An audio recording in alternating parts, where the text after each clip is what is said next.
เมื่อบัดนี้พระองค์เอ๋ยทรงเห็นแล้วคนเกิดมานั้นแสนยากแสนลำบากยากตายเกิดตายนั้นก็ทุกข์หลาย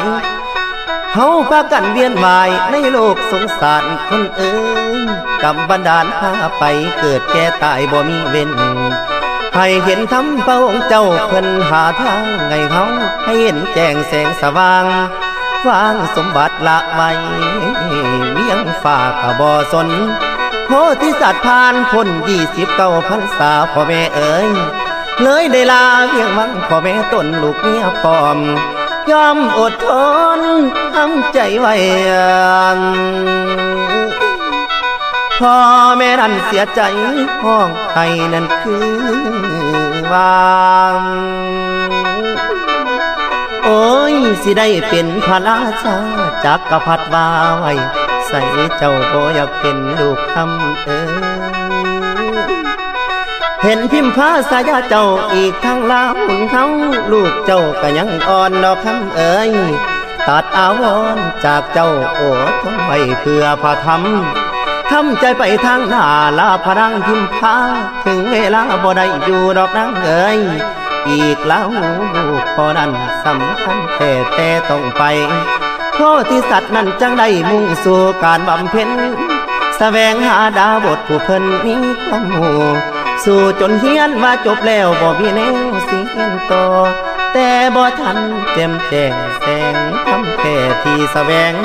ทรมานให้แห่งกายใจนั้นลำบากพระองค์เอ๋ย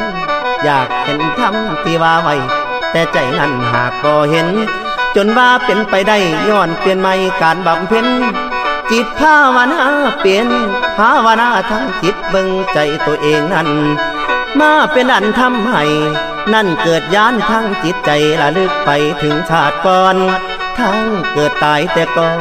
จีบไปใส่แค่กะหากเห็นสงบเย็นพระองค์ได้ตัดสรู้ทั้งใจใต้ต้นโพอย่างยิ่งใหญ่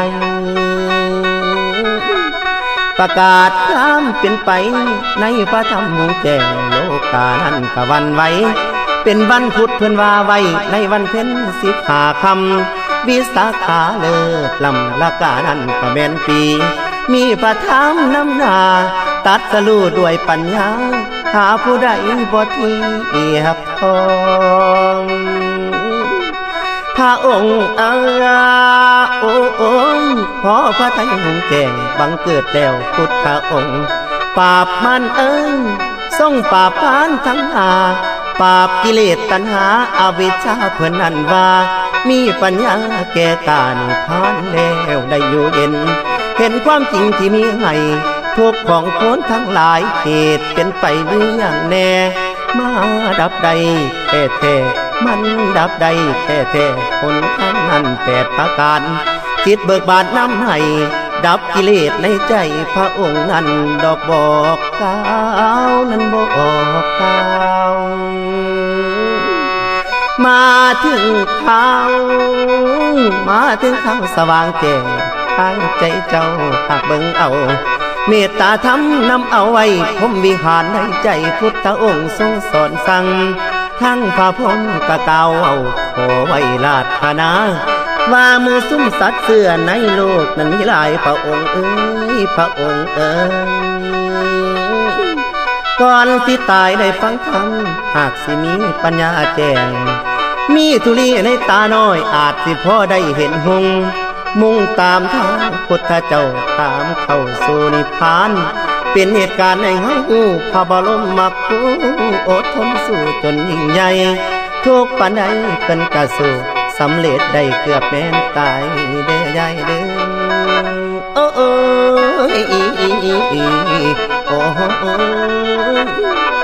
ทุกปานใดเพิ่นก็สู้สำเร็จได้เกือบแม้นตายน้องพี่น้องเฮาทั้งหลายจดจำไว้ชีวิตคนมันทุกข์หลายกว่าสิได้นั่นคือว่าใส่ปัญญาต่อสู้อดทนแค่บ่เปลี่ยนแปลงให้เอาแย้งอดทนไว้ทั้งแห่งกายแห่งใจเป็นจังได้บ่ได้ว่าวันเวลาสิซอยให้คนนั้นหากสิดีถึงมีจนก็ต้องสู้ดีสัวกักอดเอาอันคนเขาบ่คือกันกิเลสมันนั่นเป็นหาย หลายคนพากันให้แสนน้อยใจว่าทุกข์มากพระองค์โอ้ยคนลำบากยากหายกว่าเฮานั้นก็หากมีเขาก็ยังอยู่ได้เขาก็ยังบ่ตายดีได้ก็คือก่อนเฮาเป็นหยังสิบ่สู้บ่ยอมแพ้ฝ่ายสตางค์เอาปัญญามาสู่เอาปัญญามาดูมีสติให้ลองเบิ่งให้คิดถึงพุทธเจ้าบ่ยอมแพ้ดอกแก่มานอันว่าความเกียจข้านเป็นม่านใหญ่ในโตเฮาโนละพ่อโนละแม่บารมีเป็นเครื่องวัดสู่โพธิญาณเจ้าขั้นแม่เนาไปได้ให้สังเวชในจิตใจให้ประทังนั้น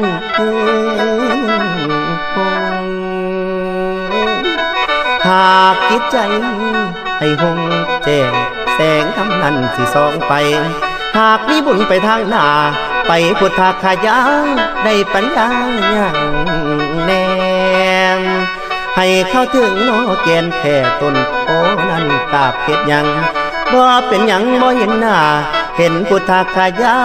พระองค์เจ้าคือยังอยู่ทางเจดีย์วานั้นเห็นแล้วก็ซึ้งใจน้องแม่น้องกราบย้ำได้เห็นหน้าหลวงพ่อพุทธเมตตาจิตใจพาให้อบอุ่นว่าเป็นบุญแท้คือเป็นบุญแท้และเห็นหน้าพุทธองค์ยังดำลงคงให้เป็นหลักฐานความเปลี่ยนไปประกาศความยิ่งใหญ่ให้ผู้ไปน้อพบพอเห็นแล้วก็อุ่นใจน้ำตาไหลน้องน้ำตาแห่งศรัทธาไหลมาบ่งเมืองแล้วแม่คำเอ๋ยศรัทธาเสือสืบสางเคยมาแล้วอิ่มบ่เป็นอธิษฐานไปมื้อหน้าเป็นจังบุญน้ำพามาแล้วให้มาใหม่เมืองอินเดียบ่ไกลแต่ใจนั้นหากบ่ไกลหากมีบุญทำให้เกิดศรัทธาในใจสิไปได้บ่ต้องห่วงบุญกุศลทั้งปวงขอให้มาทรงอยู่สำเร็จให้ดังประสงค์ให้เฮาคงถือมันเอาแต่สิ่งสำคัญพระท่านนั้นสอนสั่งเป็นพลังต่อสู้มันหายบ่หวั่นเกรงขอให้เฮาเพียรเพ่งคือดังโพธิสัตว์เด้อแม่เด้อบารมีเป็นเครื่องวัดสู่อรหันต์แจ้งแสงประธรรมยังคอยทานคอยรอวันเวลาไผสิมาจูดต่อคอยเฮาโนพี่น้องรักษาไว้แม่นซอยกันเจริญแล้วให้อยู่เย็นคนเฮาเอ้ยโอ้ยนอโอ้ยนอ